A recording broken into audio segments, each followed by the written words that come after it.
Muy buenas tardes. Muchas gracias por la invitación, pero la verdad es que la satisfacción más grande es para mí, porque he visto personas que conozco desde 1800, la verdad, con personas que hemos estado en tantas operaciones de socorro, y la vida nos va llevando, mi Diosito nos va guiando, tenemos sueños. Yo cada día más me convenzo que hay que tener cuidado con lo que se piensa, bueno o malo. Por lo menos yo siento que mi Diosito me ha llevado cargado todo el tiempo. Siempre que dicen que vamos 4 y van 2 huellas, así me siento yo cargado. Y le da unas oportunidades. Con la doctora Marta dijimos, bueno, ya estamos pensionados, ¿no? Ya nos vamos a retirar de esto, y nos volvimos a encontrar, doctor. Así que de verdad, muchas gracias a la Cruz Alto Lima, a la academia, por la oportunidad que nos dan para participar en esto. Y cuando habla de sueños, mencionaban allí que Cruz Roja desde 8 de febrero del 77, entrando como voluntario, y realmente el sueño era ser delegado, una cosa que se llama la Liga, porque uno quiere ir a la Cruz Roja Internacional. América, la sede en Ginebra, y uno quería ser delegado. Pero en un tiempo trabajé como vampiro, del Banco de Sangre, de la Cruz Roja de Bolívar, y allí conocí a un delegado de la Cruz Roja alemana, Thorsten Beckner, y dijo, si yo trabajara en América, ¿usted vendría a trabajar conmigo? Y yo dije, claro, imagínate, saliendo de la universidad, y sucede lo de Armero. A él lo nombran jefe de delegación y me pide que venga a Bogotá para apoyar. Me dice, vamos 3 meses para que te encargue de manejar la bodega internacional. Y digo a mi esposa, bueno, yo me voy. Y me dice ella, no, ella está aquí, no me deja mentir. Tú 3 meses no te vas a regresar, me voy contigo. Tenemos una bebé de 3 meses, algo así. Y llegamos a Bogotá, y cosas de la vida, porque mi Diosito tiene los caminos señalados, y no me dejaron posesionarme a lo que fui, que era controlar la bodega. Dice ese alemán, te vienes conmigo como asistente, ahora vas a controlar los que manejan la bodega internacional. Entonces hicimos unas cuestiones para controlar, tratando de, como Margario Cardona, ingeniar, se llamaba la empresa con él, y se creó un software para que definiéramos desde que avisaban de la ayuda internacional hasta que llegaba al destinatario final. Ese era el control completo. Muchos de ustedes conocerán ese software, que la Cruz Roja en su momento no la quiso asumir, pero sí la OPS, Organización Panamericana de la Salud, y ellos le colocaron SUMA. ¿No han escuchado? Le colocaron Supply Management. Suena bonito, internacional, y se adoptó. Pero los gobiernos dijeron, no queremos todo el control, sino hasta llegar al país. Ya el país autónomo de saber dónde se manda. Pero son cuestiones que se van dando en eso. Bueno, como le digo, quería ser el delegado. En ese entonces Walter mencionó la Federación Internacional de la Cruz Roja, y esa Federación Internacional de la Cruz Roja antes se llamaba Liga de Sociedades de la Cruz Roja, de la Media Luna Roja y el León y el Sol Rojo. Ese era el nombre original. Después lo cambiaron porque aplicó el rey de Charles Zabalé de Irán, llegó la Ayatolá y no sé qué, todo lo que se acuerdan de 1800, yo lo había estudiado, y se hizo. Bueno, llegando a la tragedia de Armero, este alemán, Walter, era el que me molestaba con un apodo, pero ¿cómo era? Compre 1000. Porque el alemán siempre decía, compre 1000, compre 10.000, compre 50.000. O sea, era todo, por tanto, damnificado, y se compraban las cosas.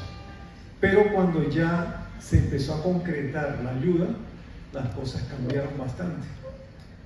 En ese entonces, 1986, Resurgir, el gobierno de Colombia, solicita a la Cruz Roja colombiana el apoyo. Entonces, ahí me voy a ir yéndome en estas cuestiones, pero sí quiero definir, es con este pequeño. Okay.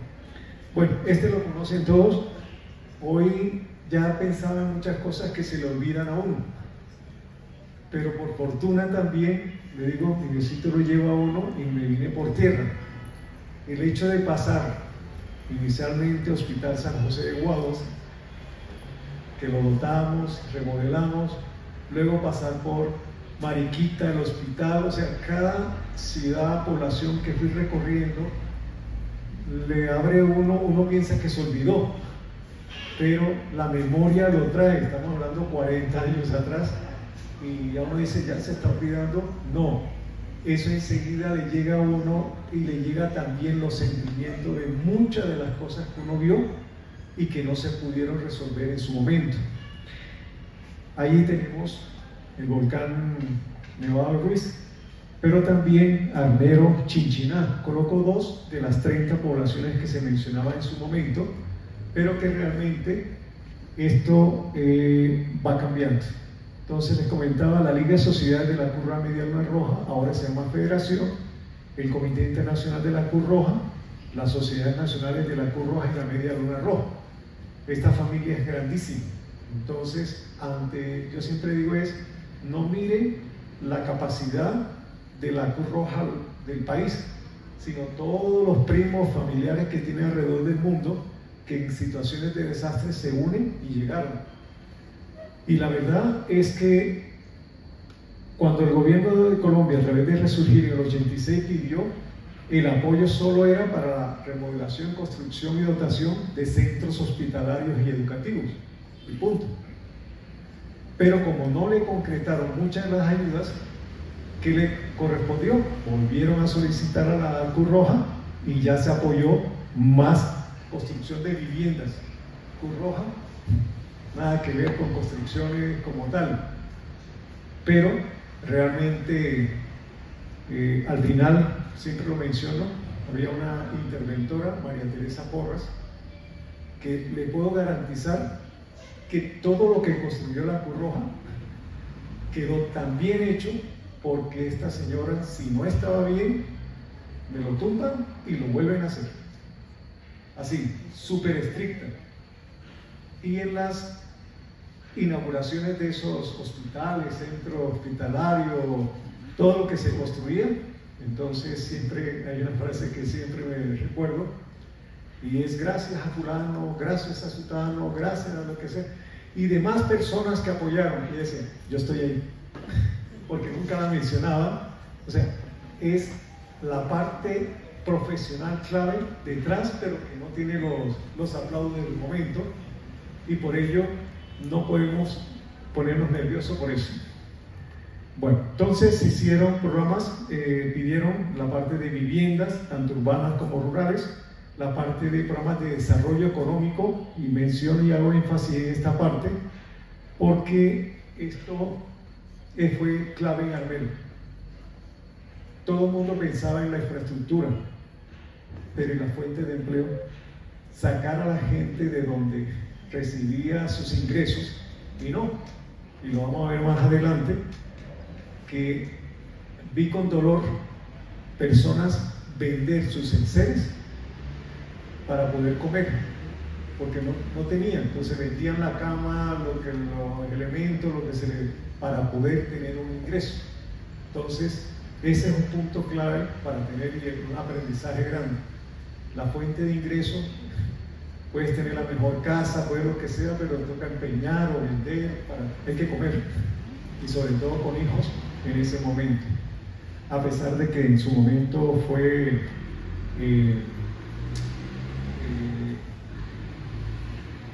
clave el tener una casa que en gran personas y de una familia con mucho dolor que escogió tanto entre las diferentes alternativas que había porque se daban el lujo de escoger, que se quedaron sin casa. ¿Ya? Y le digo que todavía estoy viendo esa familia. No, yo quiero esta porque son de 2 pisos. No, mejor quiero esta que tal. Y a la final se quedaron porque se acabaron los cupos. Entonces, mejor con ese pájaro hermano que cierto volante, es mejor. Bueno. Y resalto que la Cruz Roja Colombiana, la Sociedad Nacional de la Cruz Roja, cumplió entera satisfacción todos sus compromisos. Aquí me tomo un segundo para aclarar que no estoy hablando en representación de la Cruz Roja Colombiana, aunque llevo desde 1800 en la Cruz Roja, ya estoy pensionado, pero cuando me dijeron, es para mí la satisfacción de venir y contar un poquito de toda esa experiencia, porque estuve a cargo de mucho de esa cuestión con la Liga de Sociedades.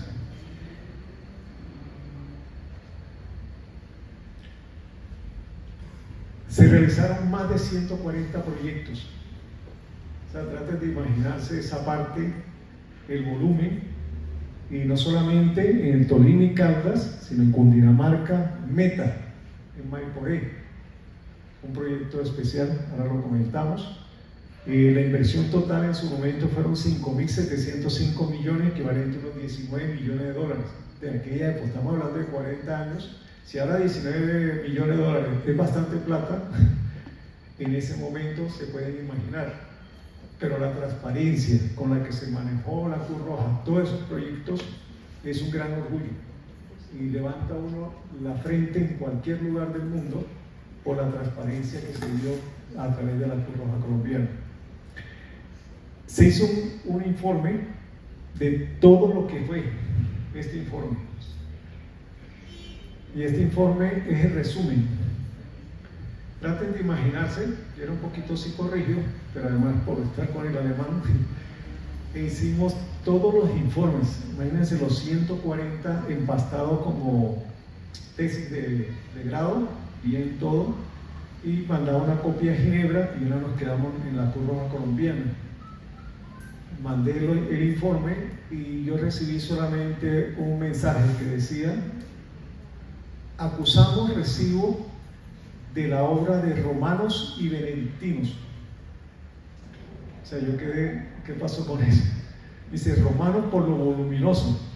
O sea, realmente fue, y benedictino por el detalle de cada informe. O sea, está completo, contrato, todo lo que ustedes se pueden imaginar. Pero esos 140 informes, ¿cómo lo puedes compartir? Entonces tocó resumirlo en esto. Yo era el que mandaba a hacer las fotografías y todo, pero no encontré ninguna fotografía de aquellos tiempos ya.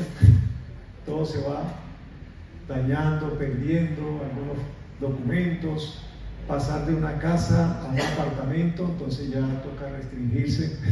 Yo tenía cajas y cajas en mi casa para guardar todos los archivos. Una copia estaba en la Cruz Roja Colombiana, pero yo tenía mi copia particular. Pero ya por circunstancias logísticas tocaba condensarse y tener esa información. Entonces, solo que esa pintura, que es la portada de ese informe, se llama Mandala de la Gestación, pintada por Bejarano. Esa es la portada. Ese fue el informe que se hizo, y quería sacar rápido cómo presentar ese informe, pero lo proyectamos por áreas. Entonces, salud, tenemos el Hospital Reina Sofía con 14.446 metros cuadrados. El gobierno le entregaba a la Cruz Roja los diseños, los terrenos, y la Cruz Roja se encargaba de dotar, pero como teníamos el fondo, los dineros por proyecto específico, aquí se pudo hacer toda esa construcción, todos los servicios de consulta, urgencia, cirugía, obstetricia completo para 60 camas. Solo un pequeño detalle: cuando vieron ya en el terreno, 1,5 metros de diferencia entre el diseño y eso significa que la sala de cirugía quedó con un poquito más y el costo aumentó, pero a pesar de eso, con esa eficiencia que le decía con la interventora, se construyó, se dotó y sobró plata y creamos un fondo de sostenimiento en su momento, cuyo objetivo era no para ¿cómo se llama? Salario o para burocracia, sino para mantenimiento y proyección técnica de los equipos del hospital. No se podía utilizar, solo el 70% de los rendimientos, el capital no se tocaba y el 30% tenía que recapitalizarse. Traten de imaginarse tantos años que eso pudo sostenerse como tal. Ya uno pierde la información, pero era uno de los hospitales que en el país contaba un hito muy importante. Y se hizo también la dotación como tal. Entonces, el hospital, ya lo podemos ver, reparaciones y modelaciones de hospitales, como decía, desde Guaguas, completo. Aquí el hospital de Honda, Guaduas, Mariquita, Ambalema, Palan, Líbano, pues todo lo que usted aparece, Manizales, Ibagué, el Federico Lleras, aquí estaba, y en Bogotá, lo que están en San José, Florecita Villegas y Misericordia, porque allá llegaron muchísimos de los heridos por Armero.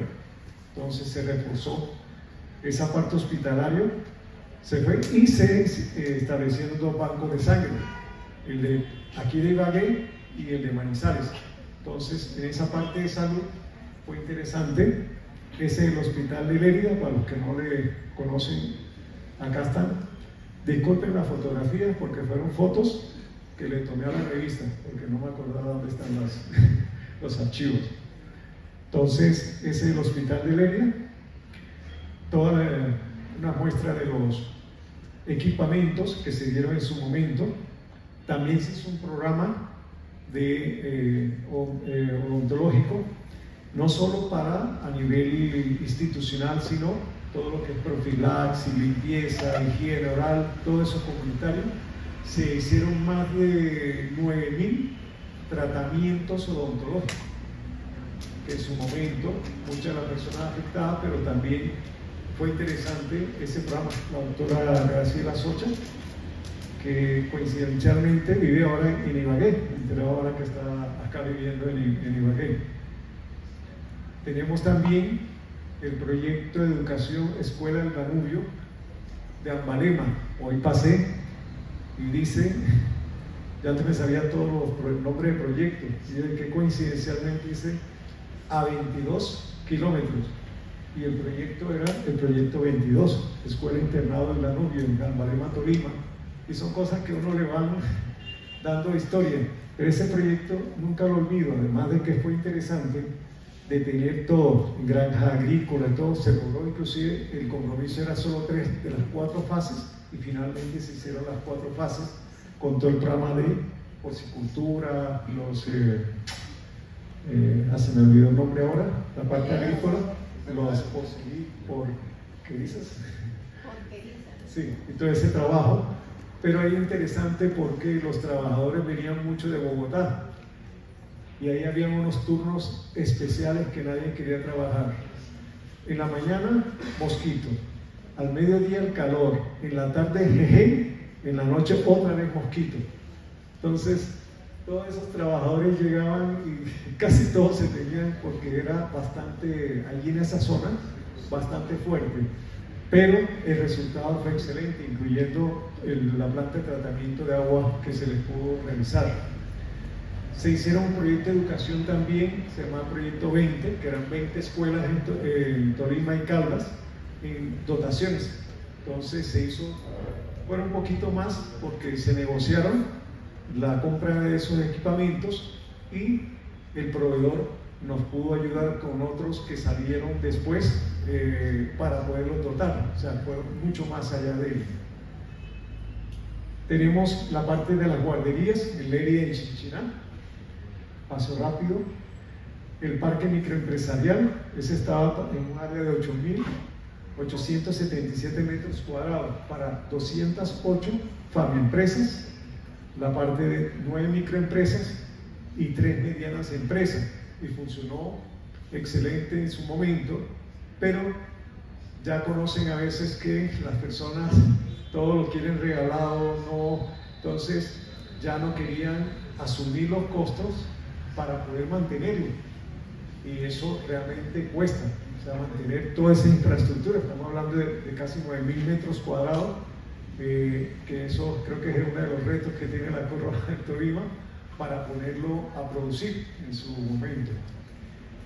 Parque microempresarial, los proyectos de microempresas, le decía que resaltaba lo del desarrollo económico porque se identificó claramente la necesidad de que la gente pudiera tener los recursos para montar sus negocios en su momento, ¿cómo le llaman ahora? Sus emprendimientos, y funcionaron muy bien. El plan era inicialmente que se quedaban con el 70% y devolvieran el 30% para generar un fondo que permitiera continuar.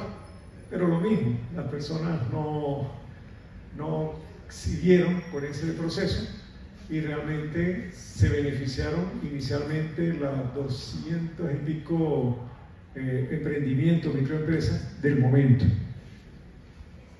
Tenemos la parte de empresas comunitarias que se hicieron, no sé si algunos conocen, en Guayabal, la Hacienda Las Brujas. Ahí se tenían los proyectos en el kilómetro 41, la parte de Caldas.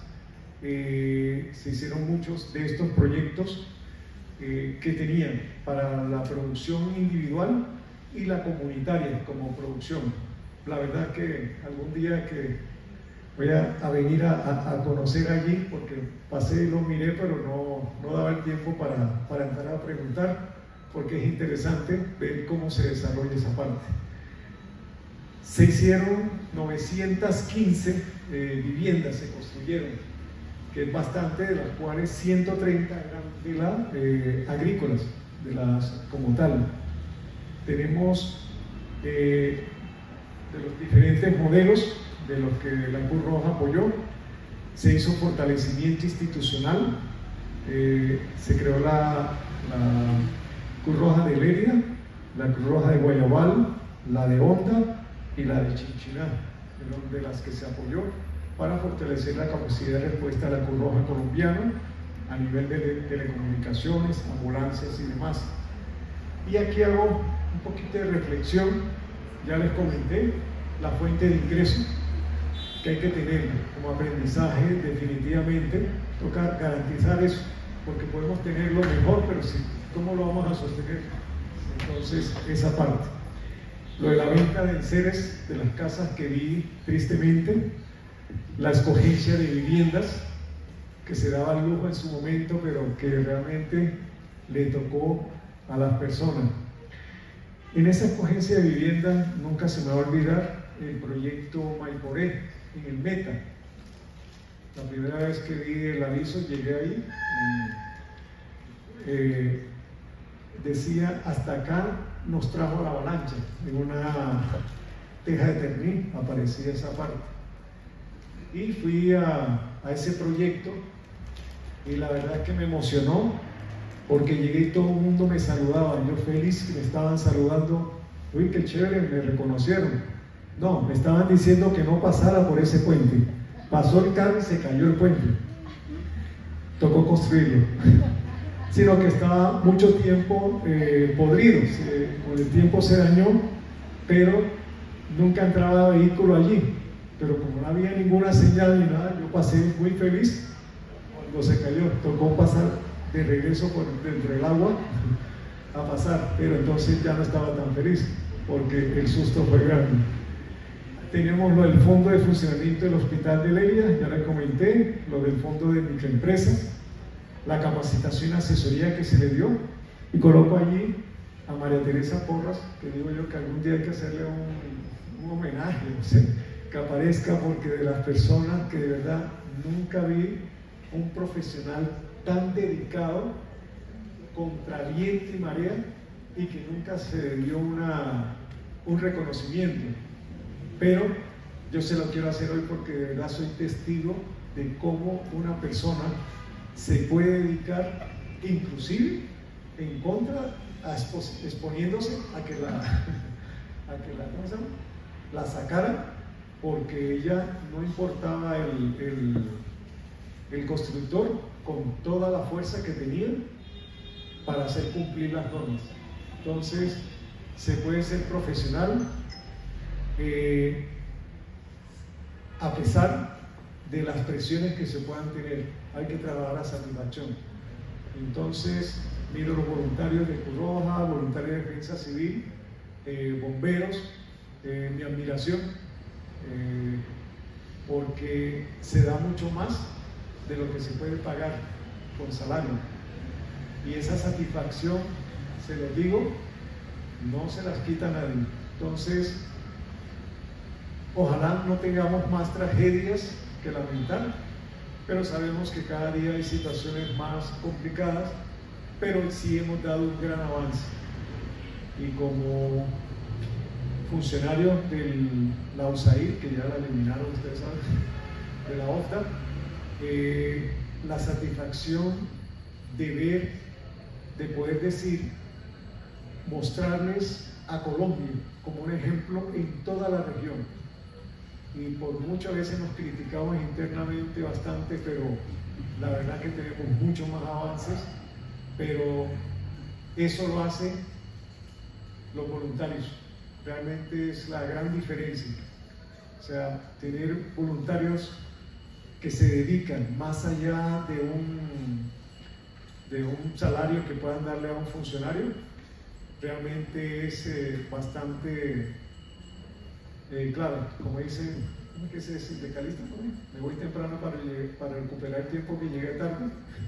No, el voluntario no tiene límite. Y muchas veces el problema es cuando regresa a su casa después de tanto tiempo, hablando como un perdido de toda su experiencia, y en nuestra casa ni siquiera nos prestan atención. Pero la satisfacción no se la quita nadie, no se la roban, no se la oxida, no se daña y les dura para toda la vida. Entonces, felicitaciones. Es una gran experiencia, Armero.